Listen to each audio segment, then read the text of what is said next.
करेलाको पात हेरे फेरि मुन्टे बाबा हात देउले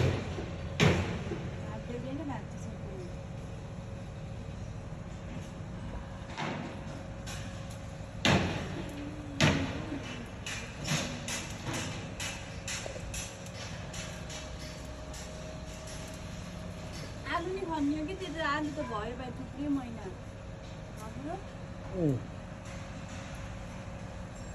पात पनि छोड्न मन लाग्नु कि हेर्नु न हेर्दा कति कुकल्नु मुना खा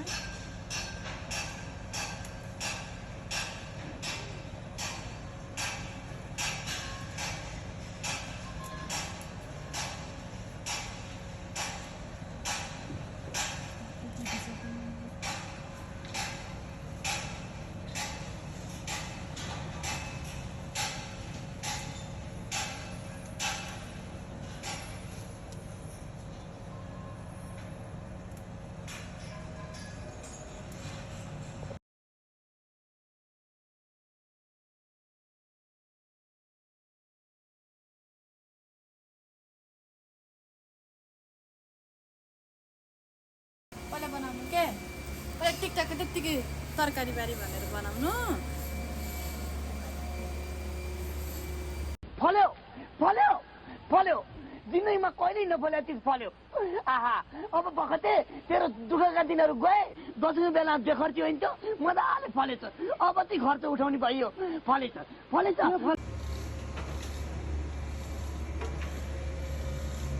चट्टै भात दिनु पानी भात दिएन क्या त्यसरी त मर्छ बुटो एक घन्टा गरेर टिपेन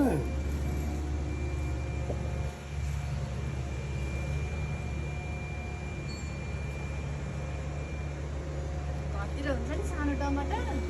चटनी खाने क्या मिठो हुन्छ नि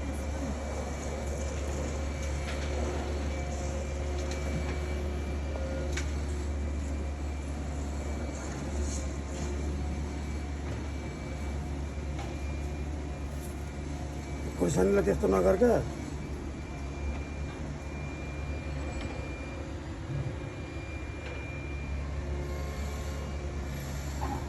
सबै टिप्ने रे यति भयो हुन्न र अनि अनि पाक्छ नि त पछि हुन्न र त्यत्रो टिप्यो हेर्नु त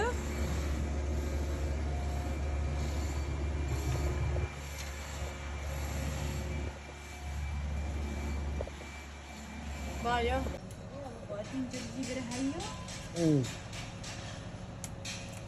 कति खाने त नि यस्तो गमला फलेको चिज गर्ने तिनचोटि अन्त अर्कोले एकचोटि खाइयो कर्कोले फेरि हुन लागिसक्यो फेरि हुन लागिसक्यो कस्तो चित आयो भाइ मलाई लाउ न मेरो स्यासरी खिच्नु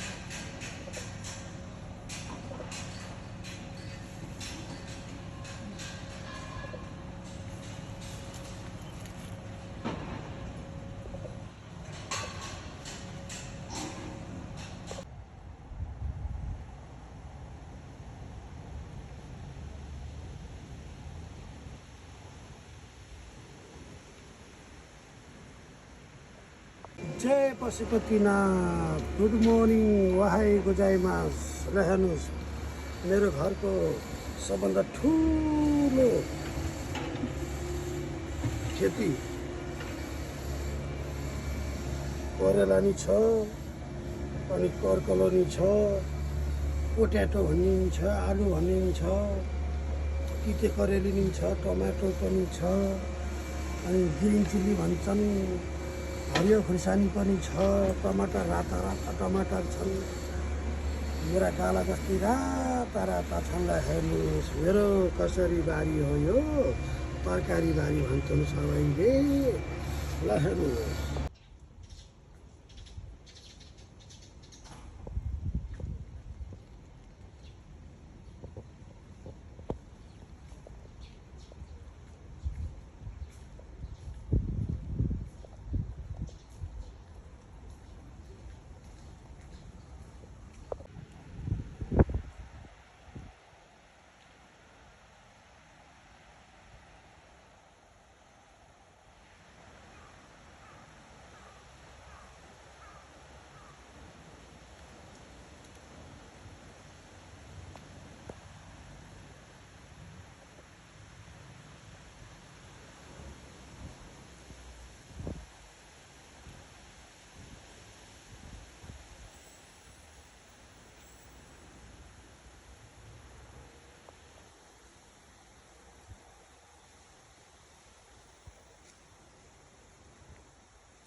फल्यो